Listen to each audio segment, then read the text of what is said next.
नमस्कार। बधाइयों के लिए खबरों के इस विशेष बुलेटिन में आप सभी का स्वागत है। इस बुलेटिन में अब तक की ताजा और अहम खबरों के साथ मैं हूं आपके साथ मीमांसा मलिक और खबरों को पेश करेंगी सोनिया शर्मा। पीएम मोदी ने आज मन की बात के 31वें एपिसोड में अपनी बातें कही। लाल बत्ती के गलत इस्तेमाल पर लोगों के गुस्से के बारे में उन्होंने बताया। कहा, लाल बत्ती सिर्फ गाड़ी पर नहीं बल्कि दिमाग पर भी लग जाती थी, लेकिन कई लोगों के दिमाग से लाल बत्ती अभी नहीं निकली है। पीएम ने वीआईपी की जगह एवरी पर्सन इज इंपॉर्टेंट के बारे में कहा। पीएम ने समर वेकेशंस में नई जगह जाने, नई स्किल्स और कोर्स करने का सुझाव भी दिया। हमारे देश में वीआईपी कल्चर के प्रति एक नफरत का माहौल है, लेकिन ये इतना गहरा है कि मुझे अभी अभी अनुभव हुआ जब सरकार ने तय कर दिया कि अब हिंदुस्तान में कितना ही बड़ा व्यक्ति क्यों न हो, वो अपनी गाड़ी पर लाल बत्ती लगा करके नहीं घूमेगा।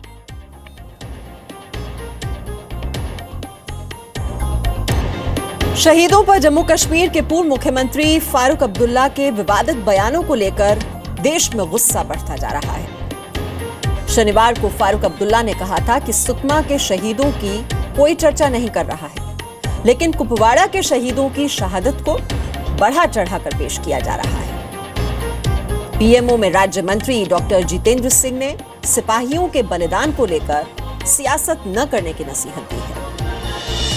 वहीं रूट्स इन कश्मीर के को फाउंडर सुशील पंडित ने फारूक अब्दुल्ला के चुनाव लड़ने पर रोक लगाने की मांग की है। ये तो बयान सुबह और शाम में बदलते हैं, श्रीनगर, जम्मू और दिल्ली में बदल जाते हैं, परंतु हैविंग सेड दैट ये बात हम मानते हैं और एक सिद्धांतिक तौर पर मानते हैं कि कोई भी बात ऐसी ना कही जाए ना करी जाए जिससे हमारे सेनाओं के अर्धसेना बलों का मनोबल घटता हो। ये राष्ट्र ऋणी है अपनी सेना और सेना बलों को। और वहीं जेएनयू के एसोसिएट प्रोफेसर बुद्धा सिंह की कार पर पत्थर फेंकने की दूसरे प्रोफेसर ने निंदा की है। बुद्धा सिंह ने आरोप लगाया था कि शहीदों के सम्मान में कार्यक्रम के बाद उनकी कार में तोड़फोड़ की गई। सिंह की शिकायत पर पुलिस ने मामला दर्ज किया है। एबीवीपी का आरोप है कि जेएनयू एसयू कार्यकर्ताओं ने यह तोड़फोड़ की है और ऐसे आयोजन रोकने की कोशिश हमेशा से की जाती रही है।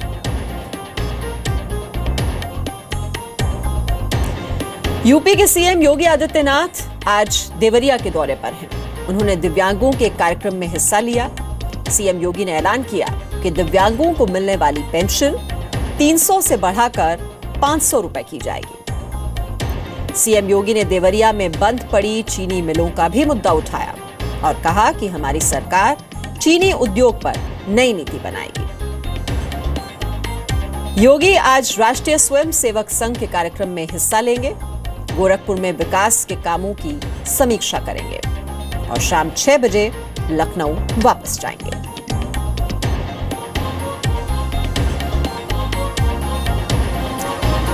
और उधर मेरठ में एक रिटायर्ड कर्नल के घर छापे में 1 करोड़ कैश और 50,000 कारतूस बरामद किए गए हैं। रिटायर्ड कर्नल देवेंद्र कुमार के घर से 40 राइफल, कई पिस्टल, हिरण के सींग बरामद किए गए हैं। रेवेन्यू इंटेलिजेंस, कस्टम और फॉरेस्ट डिपार्टमेंट ने एक साथ छापा मारा। हिरण की खाल और शिकार के लिए बैन पशुओं का 117 किलो मांस जब्त हुआ है। छापेमारी से पहले ही कर्नल का बेटा प्रशांत बिश्नोई फरार हो गया।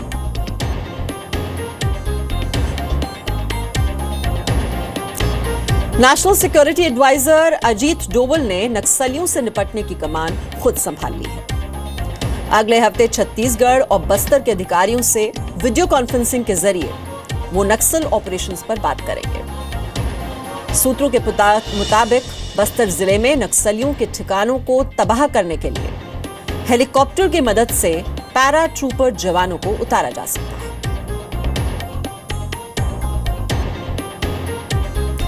गोवा और कर्नाटक के प्रभारी के पद से कांग्रेस पार्टी ने दिग्विजय सिंह की छुट्टी कर दी है। कांग्रेस महासचिव दिग्विजय सिंह का पार्टी में कद कम कर दिया गया है। दिग्विजय से गोवा और कर्नाटक का प्रभारी पद वापस ले लिया गया है।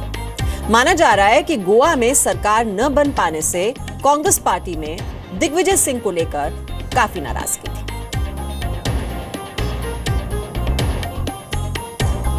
दिल्ली पुलिस की क्राइम ब्रांच ने 2 लोगों को गिरफ्तार कर उनके पास से 40 सेमी ऑटोमेटिक पिस्टल बरामद किए हैं। पुलिस के मुताबिक उन्हें जानकारी मिली थी कि कुछ लोग दिल्ली में अवैध हथियारों को लेकर आने वाले हैं।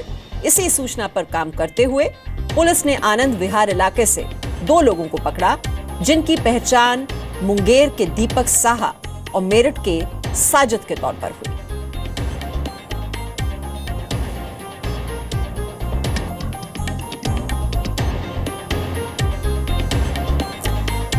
और अब एक अंतर्राष्ट्रीय खबर, फ्लोरिडा में एक प्लेन की इमरजेंसी लैंडिंग की गई। लैंडिंग से पहले पायलट को पता चला कि प्लेन का एक पहिया नहीं है। हवा में काफी देर तक चक्कर लगाया, जिससे तेल खत्म होने लगा। इसके बाद लैंडिंग कराई गई। तेल नहीं होने की वजह से प्लेन में आग नहीं लगी।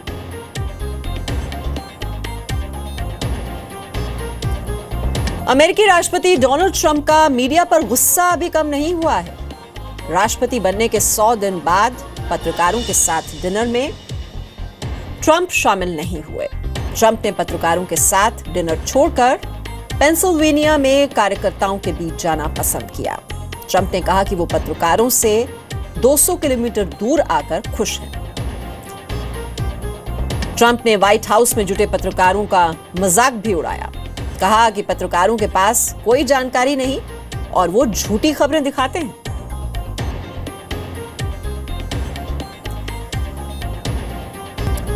चीन को सीधे ब्रिटेन से जोड़ने वाले रेलवे रूट पर पहली मालगाड़ी शनिवार को लंदन से चीन पहुंची। दुनिया के इस दूसरे सबसे लंबे रूट पर मालगाड़ी ने 12,000 किलोमीटर से ज्यादा की दूरी तय की। चीन ने 2013 में वन बेल्ट वन रोड की रणनीति को लॉन्च किया था। उसके बाद से ही उसने इंफ्रास्ट्रक्चर पर अरबों रुपए खर्च किए हैं।